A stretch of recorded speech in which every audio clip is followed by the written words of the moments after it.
Et en fait, on s'éduque à mesure qu'on marche. Mais ça a été un gros challenge de pouvoir rentrer dans des communautés finalement dont on ne fait pas partie. Et ça, c'est un véritable enjeu.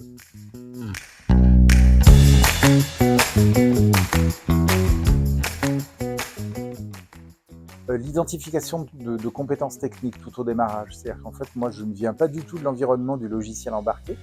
Donc, c'est une innovation qui s'est créée vraiment sur des bases purement business, quoi. C'est-à-dire que c'est une innovation océan bleu et c'est comme ça qu'elle a été créée. On a identifié qu'il pouvait y avoir un besoin non satisfait sur une catégorie de personnes et on est venu finalement à son développement technologique seulement après. Donc, il a fallu d'abord commencer à fonctionner avec un système de freelance, des gens avec qui on n'a pas forcément de lien préalable, uniquement sur des bases de compétences qui sont imparfaitement déterminées. Donc ça, c'est complexe, c'est quelque chose auquel on s'habitue finalement, c'est d'une richesse absolument considérable parce qu'on peut avoir finalement accès à des gens qui ont des compétences qui sont absolument stratosphériques et on va interagir avec eux pendant un temps restreint, donc ça reste abordable pour un jeune start-upper qui a des moyens qui sont relativement limités. Et en fait, on s'éduque à mesure qu'on marche. Mais ça a été un gros challenge de pouvoir rentrer dans des communautés finalement dont on ne fait pas partie. Et ça, c'est un véritable enjeu. Un autre enjeu, je pense que ça a été un peu le financement. Pendant très longtemps, Dot s'est financé uniquement sur la base des ressources de ses fondateurs. Donc ça a été forcément quelque chose qui a été limité. Et c'est une innovation qui ne vient pas de l'académique. Donc c'est-à-dire que ce n'est pas une innovation tech au sens où on l'entend aujourd'hui, c'est-à-dire qu'en fait des financements qui sont éligibles au concours de BPI France, etc.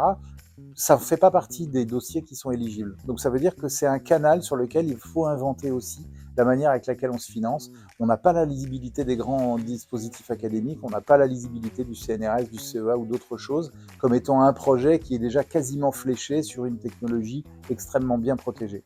Pourtant, c'est une technologie avec des brevets, c'est une technologie qui est extrêmement robuste, mais disons qu'elle ne fait pas partie du cadre de l'innovation qui se subventionne et qui se soutient en France. Donc là aussi, il a fallu s'inventer pour pouvoir arriver à trouver le bon canal.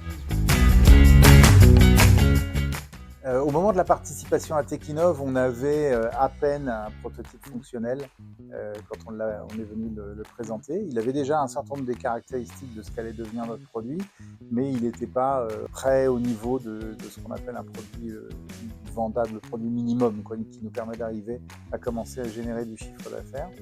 On a rencontré quelques-uns de ceux qui allaient devenir nos fournisseurs, nos partenaires, en particulier une boîte qui nous a beaucoup aidé sur la partie du design d'interface, en particulier l'interface de l'application, l'interface de notre site internet, qui sont clés dans l'expérience utilisateur, puisqu'en fait c'est par ce biais-là que se fait la connexion et le partage de gigas, donc c'est absolument indispensable que ça soit quelque chose de simple. On les a rencontrés à Techinov et on continue aujourd'hui à bosser avec eux. Donc ça nous a permis finalement de monter un cran en termes de professionnalisation sur un certain nombre de choses. La présentation de l'appli, on a rencontré des fournisseurs sur la partie hardware qui nous ont permis aussi d'arriver à affiner notre produit et d'en faire quelque chose qui soit effectivement, on pouvait le mettre en série, quoi, en quelque sorte. Et puis de fil en aiguille, on est arrivé à faire un produit qui soit viable à partir du début de l'année 2025. Suite au lancement qu'il y a eu au CES de Las Vegas en janvier. Et là, les ventes ont commencé quasiment immédiatement. Les 6 premiers mois ont été une période de folie puisqu'on s'est retrouvé 2 fois en rupture de stock par rapport à ce qu'on avait prévu. On avait évidemment une chaîne logistique qui était balbutiante, donc elle n'avait pas forcément été dimensionnée pour qu'on puisse vendre autant de produits en si peu de temps. Il a fallu qu'on apprenne très très vite par rapport à ça et donc c'est ce qu'on fait actuellement.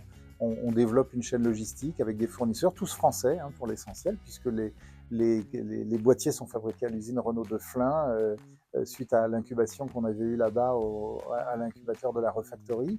On a des cartes électroniques qui sont fabriquées au nord de la France, donc c'est un militantisme pour nous de fabriquer un produit qui soit un produit 100% français. Et aujourd'hui, on commence à avoir des volumes, on commence à avoir, si vous voulez, une reproductibilité dans le produit, on constate quelles sont ses faiblesses, on y remédie, comme n'importe quelle entreprise industrielle qui se développe actuellement. On a un développement à l'international actuellement. On a commencé par du B2C, c'est-à-dire on a commencé par faire de la vente directe sur notre site internet, de ce petit boîtier Dot, en expliquant aux gens comment ça fonctionnait. Et c'est une phase qui nous a finalement donné énormément de retours. On a beaucoup modifié l'application pendant cette phase-là, parce qu'on s'est aperçu qu'il y avait simplement des cas d'usage multiples qu'on n'avait même pas imaginés. Et petit à petit, finalement, les utilisateurs ont façonné un certain nombre des éléments qu'on voit aujourd'hui dans l'application, telle qu'on la télécharge. Et en parallèle, lorsque ce service est devenu plus lisible, il est aussi devenu plus lisible pour un certain nombre d'entreprises.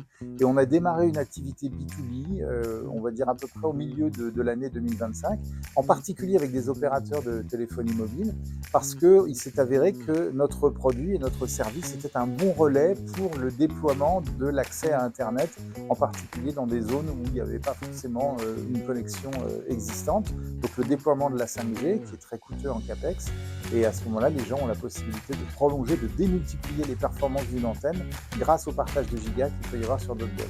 Donc aujourd'hui, nos principaux contacts sont en Asie du Sud-Est, aux Philippines, en Indonésie, à Singapour, et dans une logique qui, petit à petit, enfin c'est déjà le cas aujourd'hui, nous apporte des volumes beaucoup plus importants que les volumes de B2C.